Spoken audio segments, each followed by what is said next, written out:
bolest 10 lekara, vampira, vukodlaka i kralja.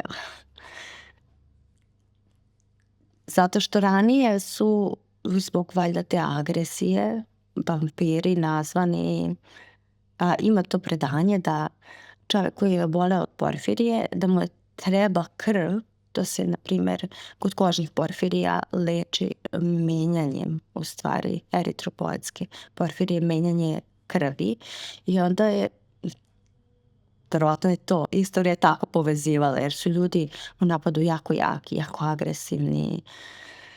U stvari je to posljedica svih tih halucinacija i bola koje čovjek u tom trenutku preživljava. A moraš da ih preživiš. Naravno, ne možeš da uzmeš, sad pričamo o nekoj terapiji, nečemu koja će da ti umanji te bolove. Dobrodošli u novu epizodu podcasta Vivere, život kao takav. Moja današnja gošća jeste Darija Pejović i ona boluje od porfirije. I pošto spremajući se za ovaj naš današnji razgovor, kome god da sam rekla šta je današnja tema, ogromna većina nije ni znala šta je u stvari porfirija. Ja sam pripremila par rečenica, čisto kao uvod da znate o čemu se radi. U pitanju je grupa retkih, uglavnom naslednih metaboličkih bolesti koje nastaju zbog poremećaja u stvaranju hema, važnog sastojka hemoglobina. Kod porfirije organizam ne uspeva pravilno da završi proces stvaranja hema i zbog nedostatka određenih enzima neki međuproizvodi počinju da se nagomilavaju. Porfirija se uglavnom smatra hroničnom i neizlečivom genetskom bolešću, ali se danas može uspešnije kontrolisati nego ranije. Dakle, o svemu ovome i putu koji prolazi govorit će gošća Darija Pejović. Darija, hvala i dobrodošla. Dobrodošla, bolje vas našla. Dakle, kako smo došli do toga da ti budeš gošća? Ja sam otišla na Instagram stranicu, dakle, hvala Bogu na društvenim mrežama, veliki broj mojih gošći i gostiju uglavnom sam tamo pronašla. Otišla sam na stranicu Porfirija Srbije i sada sam scrollovala da vidim šta ima zanimljivo i poslušala sam tvoj audio koji je kao pokrivalica bio je neki video nekog grada gde si ti izgovorila šta si izgovorila, ti ćeš nam sad to reći. Toliko sam se rasplakala da sam odmah screenshotovala, poslala njima i rekla ja hoću ovu devojku. Javila se tvoja sestra koja je tamo vrlo angažovana u udruženju. Ja sam rekla izvinite, ja ne želim nikog drugog. Samo što nisam rekla džabe ste me zvali. Ja želim devojku koju sam poslušala. Ona je rekla nema nikakvih problema, u pitanju je moja rođena sestra. Hvala što si došla iz Pančeva da budeš moja gošća. Kako bi ti opisala tu prvu tačku kada saznaješ da imaš porfiriju? To je bilo jako, sa mojih 21 godinu sam tada imala i kad mi neko pita za porfiriju šta je to je jako velika bol. To je prvo ono što pomisliš kada krene taj napad. Pritom, pošto nisam znala da genetski imam tu bolest, to je jako dugo trajalo. To je trajalo toliko da sam ja u tom prvom napadu imala 2 reanimacije, da sam se suočila sa gubitkom života. Doktori koji jednostavno nisu prepoznali na vrijeme šta je to zapravo. Neverica od gomilu ljudi da se tebi zapravo ništa ne dešava, ti imaš nesnosne bolove. Ljudi samo vide spazam, to jest doktori vide samo spazam tih organa, ali ne znaju zapravo šta se dešava do trenutka dok ti srce nestane. I onda je tek tu došlo u stvari do upitnika šta je ovo, koja je ova bolest i tako se istražilo je sad. Moje prvo buđenje je bilo, ja sam imala amneziju, ja nisam znala ništa ni o kome. Kada izađeš prvi put sa tom dijagnozom, onda ti je ok, sad trebam da vidim šta je to zapravo, šta se meni dešava. Naravno, te napade imaš stalno, učestali su i svaki put kada ti ulaziš u taj napad, ti znaš tačno šta će da te boli, koliko će da te boli. Uvek je nešto još. Da ćeš imati depresiju pluća, da li ćeš da imaš paralizu, da li ćeš da se oduzmeš, da li ćeš da se iskriviš u jednu stranu, da li ćeš imati uopšte moć govora, bilo šta, ti ne znaš šta je sledeće u sledećem napadu, šta će tebi zahvatiti, ti porfirini koji se gomilaju, pritom su neurotoksični. Jako strašno. A taj bol se prvo pojavlja u stomaku? Da, u stomaku, zato što ja imam akutnu intermitentnu porfiriju koja to znači? Koja je bolest jetre. Znači, porfirini iz jetre kreću da se krvotokom šire svuda. I oni ti apsolutno svaki deo tela, da li nervi ili su to organi, zahvati. I ti samim tim imaš različite osjećaje u tom trenutku.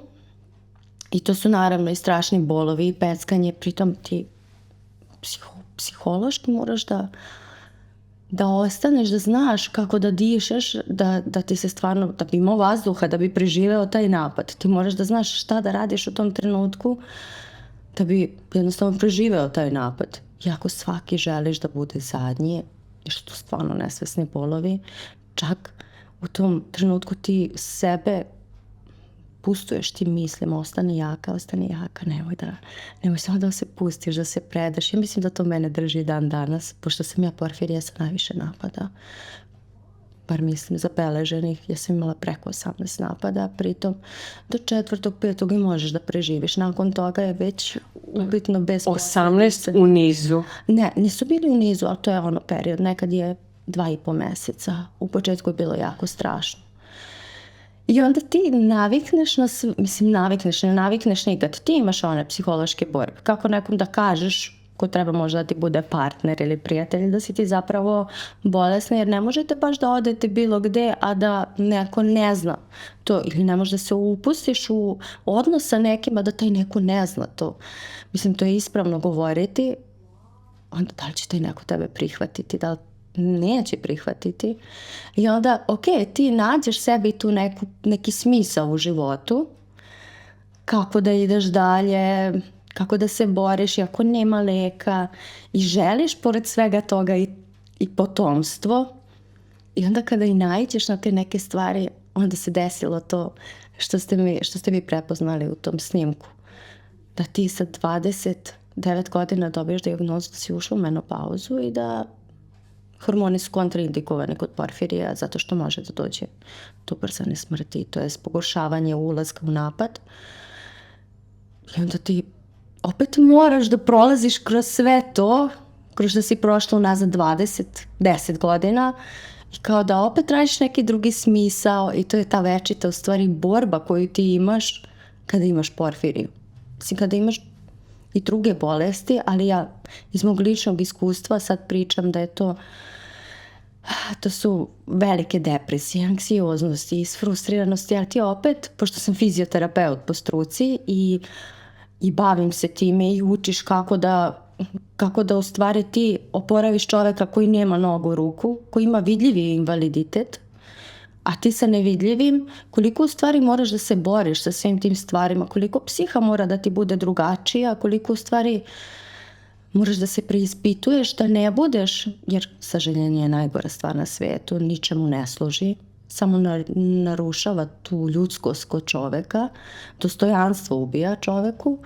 Kako da ti život napraviš, a da nemaš to sažaljenje od drugih ljudi, kad god kažeš, a naravno u Srbiji živimo i dalje još nemaš decu, šta čekaš, napravi sebi neko i sad radiš sa gomilu ljudi i uvek imaš taj to neko dobacivanje, mislim svi moji klijenti su divni ljudi, ali nekako ti to ti zapara uši, onda odeš kući i razmišljaš o svemu tome, kako šta. I naravno da imaš i usvajanje dece i da li bi mogla to da uradim, kad bi mogla. To su ti neke večite borbe koje ti jednostavno moraš da nosiš, a opet kada krene sav taj napad, ti si paralisan na narednih 3 nedelje, to je mesec dana. Koliko dugo to traje? Dakle, kada krene napad... Sve zavisi od reakcije. Koliki je taj intenzitet? Pretpostavljam jak, ali koliko dugo traje? U slučaju kada se odmah reaguje, kada se odmah ta glukoza nakači, jer ja trenutno samo to imam kako bi sebe smirila, to traje od 7 do 10 dana. Da ti trpiš da, ali nakon toga ti kada završiš tu akutnu fazu, ti imaš i dalje posljedice svega toga.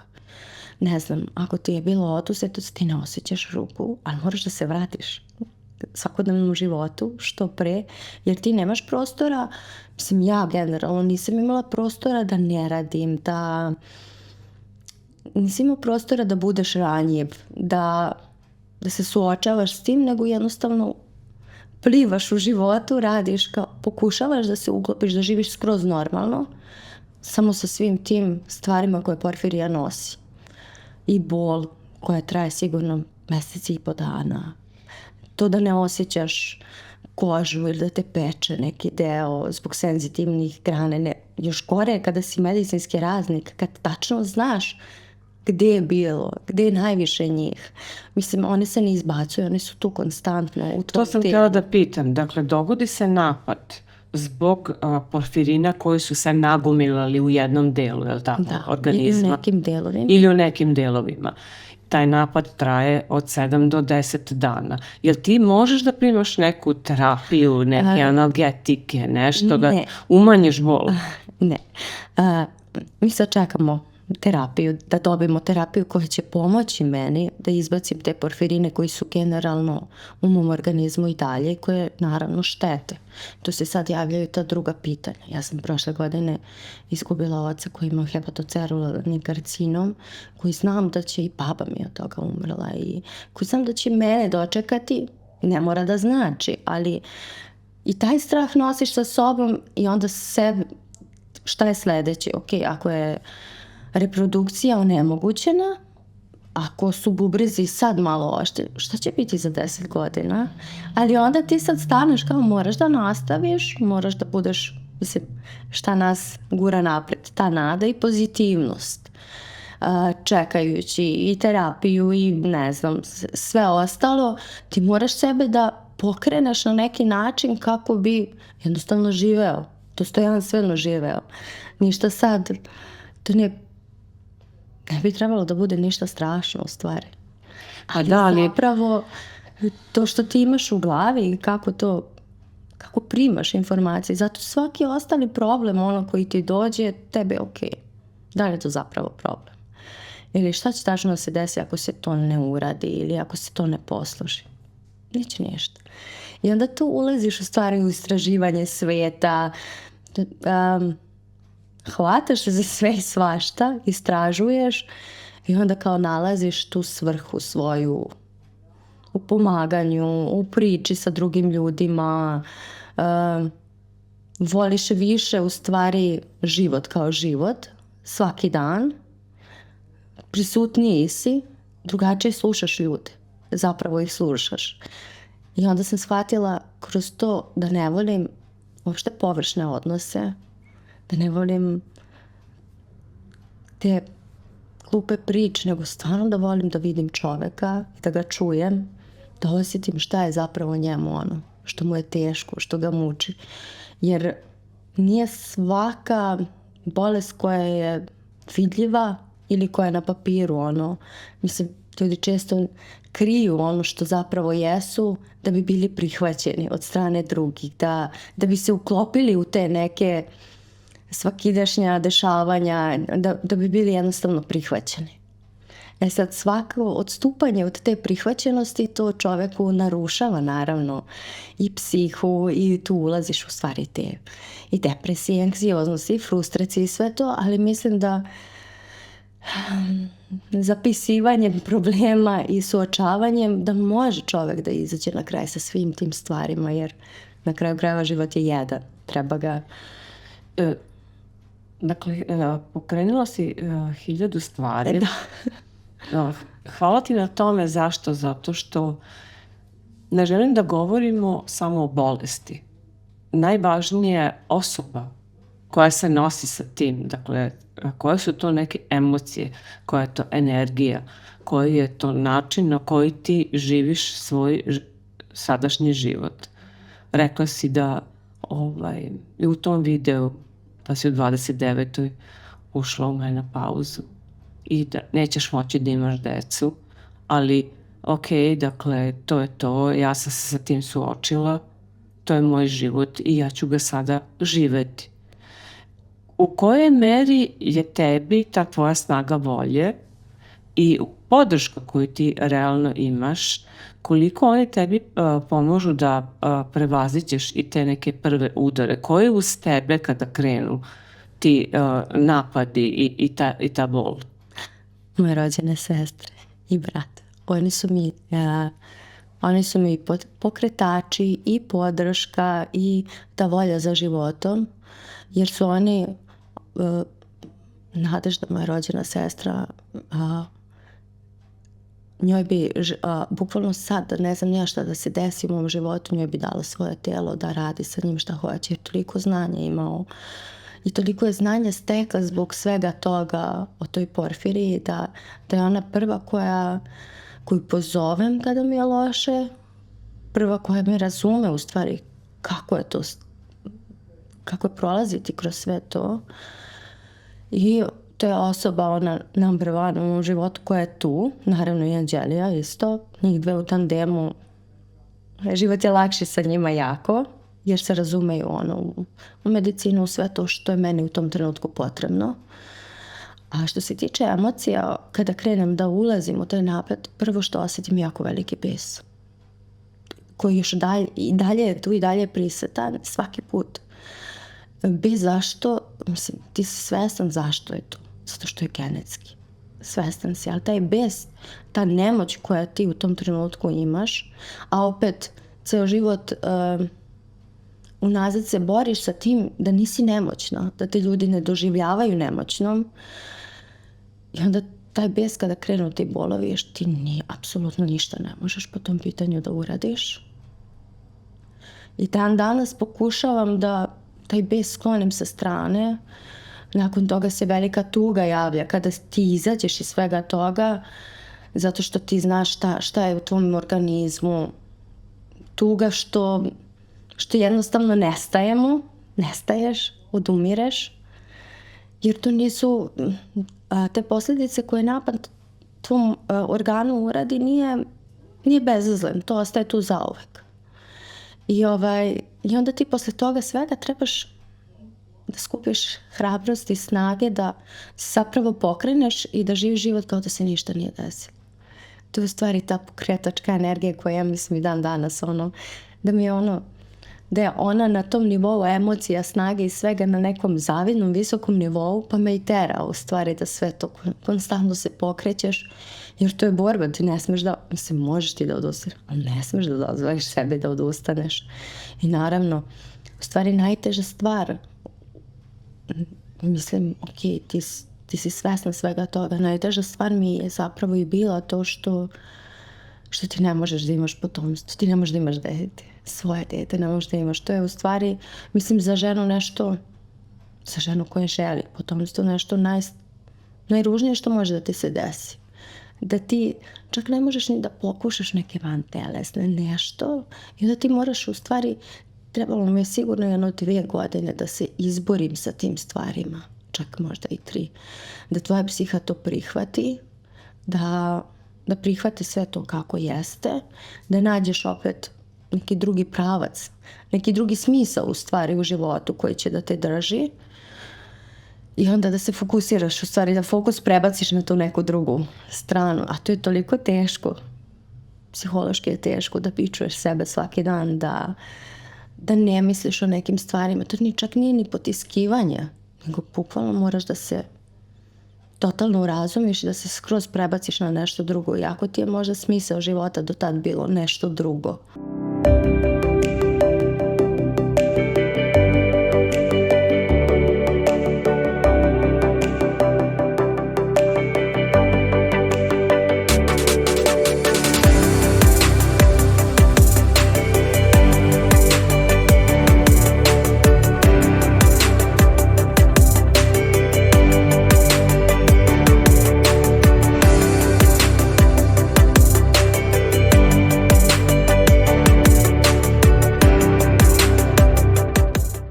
Znači, priča je jako teška I potpuno te razumem. Pokušavam i ja sad da postavim pitanje. Rekla si da je u pitanju genetika. Dakle, da li znaš od koga si nasledila i koja je to linija? Linija, da. Ja sam to nasledila preko linije mog oca, od svoje majke. To je tek jedan strašan period života ti bude kada ti u stvari, ja ću sad morati da pomenem mogu tatu, jer je on, to je čovjek koji je lečen u Komenskoj ludnici od iste bolesti od koje ja bolujem, zato se i širi riječ o porfiriji, da sutra ljudi koji su kao ja ne bi završili u ludnici, zato što mnoge loše lečene porfirije ili porfirije za koje se ne znaju da su porfirije završavaju zbog oštećenih neurona, centralnih ili perifernih, u ustanovama kojim je bio moj tata. I zapravo kada sam prvi napad preživjela i kada sam, pošto se to krilo, moja baba je to krila, ranije je bilo to vrijeme, kada smo u stvari shvatili šta se zapravo ceo život dešavalo, ti shvatiš da, mislim, živjeti sa nekim i da te ljudi posmatraju kao neko dete koje neko je lud u njenoj porodici, opet nosi svoje breme i svoju težinu. I onda ti kada shvatiš sve to što se zapravo njemu, koje u stvari nepravda njemu učinjena, i na kraju taj hepatocelularni karcinom koji ga je sačekao, to su strašne stvari. To je u stvari taj bijes koji imaš, bijes na ceo svijet, koji moraš da pretočiš u neku bolju, lepšu energiju, emociju, da bi mogo da se boriš sa tim stvarima nadalje.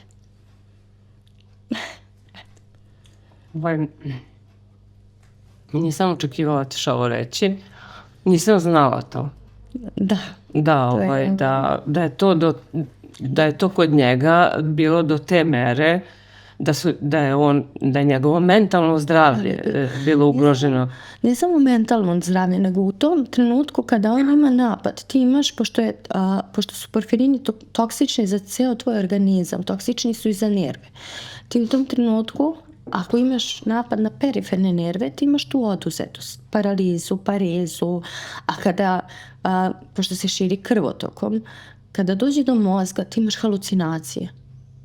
Ti jednostavno ili si, ja sam u mom prvom napadu bila preterano agresivna. To sam te pitala, da li si ti ovo? Da, taj prvi napad, mene su 5 muškaraca spuštali na krevet i vezivali, zato što si ti toliko u tim bolovima i u tim halucinacijama agresivan da oni prosto ranije, u slučaju mom tate, oni nisu imali drugo objašnjenje zato što nisu znali da porfirija postoji. Nisu znali analize krvi, urina, nisu znali dovoljno dobro da gledaju. Nije bilo toliko, mislim, zato udruženje zato postoji, da širaš svijest ljudi o tim stvarima, da nije uvek ludilo, da moraju na drugačiji način da se posmatraju ljudi. Iz tog razloga i slušam ljude i posmatram i doživljavam. Iako ja radim fizikalne terapije, masaže i to, ali to je jako, jako bitno slušati ljude. Da li su za života tvog oca utvrdili šta je uzrok? Da, porfirija. Da, on je genetski testiran i to je bila porfirija.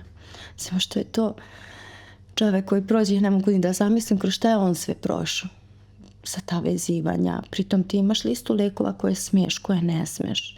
Da mu se konstantno stanje pogoršavalo. To se i meni zapravo desilo u prvom napadu. Da tebi daju nešto protiv bolova, tebi ništa ti, samo ti pogorša stanje.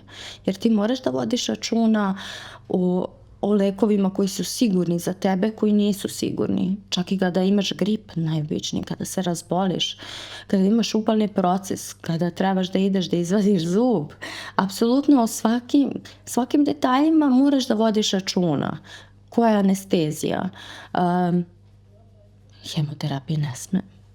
Znači, imaš gomilu nekih stvari koji će te preubiti nego sam napad i onda to je taj neki začaran krug koji ti moraš da živiš u stvari najispravnije što možeš za tvoj organizam, da ne bi imala, mislim, posljedice koje svakako dolaze, ali par da ih ublažiš.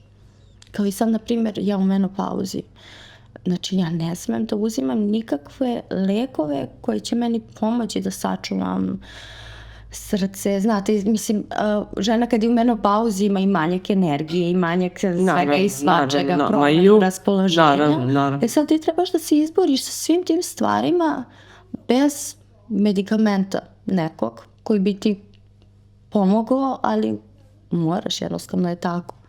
I onda tu imaš A da li ti možeš u toku napada bilo kakav lek da uzmeš da sebi pomogneš? Ili moraš bukvalno da istrpiš sve to vreme?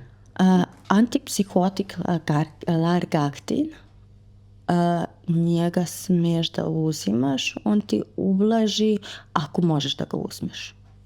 Jako velika. Sad, to je... Dobro, nećemo to mislim, ne možeš da progutaš? Ne možeš da progutaš, jer ti imaš, kada ti je organizam u tom spazmu, kada krene napad, ti ne možeš ni u toalet da ideš, ne možeš da progutaš vodu, ne možeš, i tu je jedino u stvari intravenski taj spas koji možeš. Jer i sve ti se povlači i vene ti se povuklo. I to je teško je pogoditi venu u tim situacijama. Znači, a toliko komplikacija nosi sa sobom, zato i bolest 10 lekara. Kako se zove? Pa, bolest 10 lekara, vampira, vukodlaka i kraljeva. Zato što ranije su, zbog valjda te agresije, vampiri nazvani...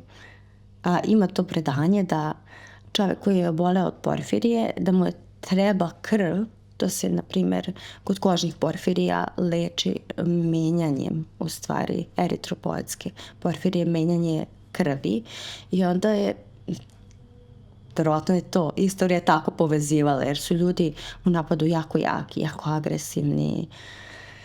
U stvari je to posljedica svih tih halucinacija i bola koje čovjek u tom trenutku preživljava. A moraš da ih preživiš. Naravno, ne možeš da uzmeš, sad pričamo o nekoj terapiji, nečemu koja će da ti umanji te bolove. Kako život, osim tog saznanja da trenutno nema prave terapije i da koliko sam... Terapija postoji, čekamo je, ja se nadam da će... Ne, htjela sam baš da budem precizna, dakle, terapije ima, ali, dakle, čeka se da bude dostupno pacijentima u Srbiji, ili tako? Ne, terapija je, znate šta, je jako vredna po tom pitanju, uvežena je. Ja samo čekam da je ja dobijem. Aha, jel da, dobro, da budemo precizni. Koja će te porfirine koji su nagomilani u mom organizmu izbaciti. I ja se nadam da će biti nadam se da ću, ako ništa, imati više snage, jer ti imaš tu maglu u mozgu svako malo. Čim si malo umorniji, porfirija kao porfirija ima 1000 okidača. Isto ti je da li ćeš ti da, ne znam, alkohol nikako ne smeš, ali isto tako moraš da vodiš računa da ne pojedeš, ne znam, salatu koja je previše prskana, zato što će neka hemikalija koja se razgrađuju u jetri odreagovati na tebe jako loše, toksično i pokrenuti sve to.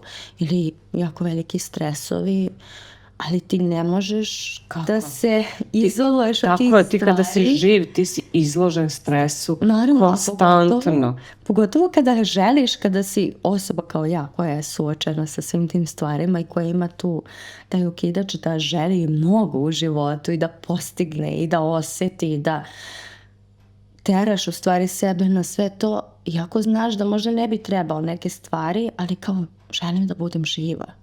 Želim da osjetim to. Tako je, ti svojim željom sebe uvodiš u rizik. Naravno, što se tiče bolesti. Ali sa druge strane, sebi daješ snage da izdržiš i da živiš život kakav želiš, da te to što imaš bolest te ne limitira. Da, baš to.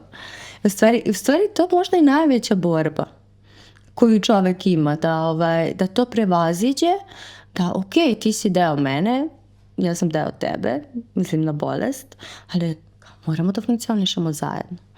Ne mogu da te pustim da, pošto sam ja, to mi je bilo prestrašno kada su na prvoj kontroli, kada sam došla, kao, za svaki slučaj da ti damo malo glukoze je bilo, moraš da živiš kao baba. Ja dijete koje je ceo život u sportu bila, aktivno dijete, mjesto te ne drži, željno svega, znanja, uživanja, aktivnosti, kao ne želim taj život. To mi je u stvari tih prvih 2 godine, 3, kada su napadi bili na 3 meseca, to mi je strašno bilo, prestrašno. Da ti kad hoćeš da se pokreneš, da radiš to što voliš, da što si učio, da tebe to ubija u stvari. Da te ubija sve, tvoj organizam, da ti ne da nastaviš. I da ti moraš to dozirano, postepeno, malo po malo, da praviš taj balans u životu. Koliko, šta, da nađeš stvari koje te neće u stvari remetiti, koje ti neće izbacivati, koje te neće iritirati, trigerovati, da uđeš u napad. Sad tu postoji jedan veliki problem što ti tad postaneš malo izolovana osoba. Da bi se, jer ne mogu svi ljudi da razumeju zašto ti ne želiš da piješ kafu da bi pio kafu. Zašto ti ne želiš da slušaš priče da bi slušao. Zato što ti moraš da imaš taj period kada ćeš da udahneš, izahneš, da sabereš svoje misli, da posložiš sve to, da bi mogao da funkcionišeš dalje. Treba ti taj neki mir. U stvari to je ta mala depresija koja prati tu porfiriju. Ali jednostavno potrebno je i to da stvariš da bi zapravo nastavio dalje. Jer je teško, naravno da je teško da ustaneš u bolovima i dalje iz kreveta i da se nasmeješ i da budeš nasmejan ispred ljudi, da u stvari da te ne sažaljevaju, da je to skroz okej da ti nastaviš u stvari dalje posle toga. I onda ti dođe neko ko ima bol u ramenu već 3 dana i znači ne može da spava. Čovjek ne može da spava jer ima bol u ramenu i ti trebaš da razumeš te stvari, da razumeš te ljude, koliko u stvari, tu sam u stvari upravo u priči s mojim klijentima shvatila koliko sam ja, bit ću malo sebična, ali koliko ja mogu da izdržim u stvari u ovom životu. I te bolove i sve to, a da koliko je u stvari moja snaga volje velika, da te to ni u jednom trenutku ne ugazi, da ostaneš depresivan i da odustaneš od svega. Pritom opet u tom napadu jedina stvar koju želiš je da nestaneš tog trenutka. Jer su to strašni bolovi koje trpiš. A opet, ne znam, valjda kroz tu bolest i kroz sve to shvatiš da je u stvari život divan, da te male neke stvari u životu, da se za njih hvataš, da te one vuku napred, šta god je bilo, koja god bolest, da stvarno ima lepih, divnih ljudi koje moraš da upoznaš, koji su na tvom putu jednostavno, jer svi mi dolazimo ovdje da nešto naučimo i da prođemo i iskusimo i onda jednostavno pustiš da se događa to sve što treba da se događa i da ide kako treba da ide. I onda tu možda i lakše prihvatiš sve to što ti je i bolest i to što ne možeš da budeš majka, ali možeš da pomažeš drugoj deci. Možeš uvek da se dovedete do toga da totalno svijest svoju, ti izađeš iz svojih okvira, iz svojih želja, iz toga što si ti želeo, jer jednostavno moraš da bi preživeo sve to. Moraš da izađeš iz svojih okvira i da staneš i da sagledaš u stvari život na drugačiji način. Da ti to bude u stvari, da se hvataš za te neke divne stvari. Naravno da ima gomilu stvari koje nemaju smisla nikakvog, ali jednostavno ako odeš u neku pozitivniju stranu svijesti, da mnogo lakše sve to ide. I ako imaš... Izvoli. Ako imaš stalno te emocije, naravno, i da si ljuti, da si besan i da kako je neko, eto, dobio dijete, ko si ti uopšte da ocenjuješ kakav je neko? Mislim, to ja sebe zapitam uvek. Ko si ti da možda ti ne... I to su stalno ocenjivanje u tvojoj glavi da ok, tako je, zašto on, ona ili bilo ko može da ima normalan život, ja ne mogu. Mislim, to su sve stvari kroz koje ti u životu moraš da moraš da prođeš, u stvari da se suočiš sa svakom svojom emocijom da bi preživeo jednostavno, da bi ostao, da bi izašao normalan iz tog napada, iz te situacije u životu i svega. Ne zoveš se ti džabe Darija. Da, ali jako teško sve. Da, ja te potpuno razumem dok te slušam, dakle, bukvalno idem tim putem sa tobom, dakle, ne zoveš se ti slučajno Darija. Da. Ti si Dar, jednostavno, ja to tako gledam. Pošto smo pri kraju razgovora, zanimaju me planovi. Dakle, ja sam neko ko je onkološki pacijent, kažu da to sad ima, dakle, tu definiciju hronične bolesti. Ti kada jednom imaš karcinom, ti si ceo život pod nekom kontrolom i ja sam uvek imala planove. Uvek. Tek sad ih imam. Tako da smatram da i tebe tvoja bolest sigurno ne omeđuje ni u jednom slučaju. I koji su to planovi koje ti imaš? I da li ih imaš u ostalom? Ajde da krenemo od toga. Pa ja mislim baš zbog toga što ti imaš možda u podsvesti neku dozu straha da ne znaš šta će biti sutra kod svake bolesti. Ja potpisujem da svaki pacijent, osoba u stvari osjeća to šta će biti sledeće, da li će biti. Moraš sebe da teraš, da imaš te planove i da svi, to sam shvatila kod mnogih ljudi koji su kao ja, kao vi, koji imaju bilo šta, teraju sebe da imaju te planove, jer ih to je nešto što ih održava i gura napred. Naravno da imam gomilu. Ja imam planove za narednih 100 godina, da se razumemo. Ja mislim da ću živjeti 120 godina. Tako i treba. Da, imam gomilu planova. Da. I stalno ja jesam zapravo ta osoba koja stalno leti sa projekta na projekat, sad ćemo ovo, sad ćemo ono, šta ćemo dalje. Čim se završava neki deo, nešto, odmah prelaziš na planiranje nečeg drugog. I u stvari to me i gura napred, to planiranje svega i svačega. Ali naravno, život treba pustiti da se dešava. Treba pratiti svoje planove, ali treba pustiti da se dešava. Jer niko nije, slažem se da slučajnost ne postoji i svi smo mi ovde na svetu da naučimo i da srećemo osobe od kojih trebamo i da učimo i da su to zapravo ljudi koji nas menjaju. Hvala ti, Darija, što si me mnogo naučila.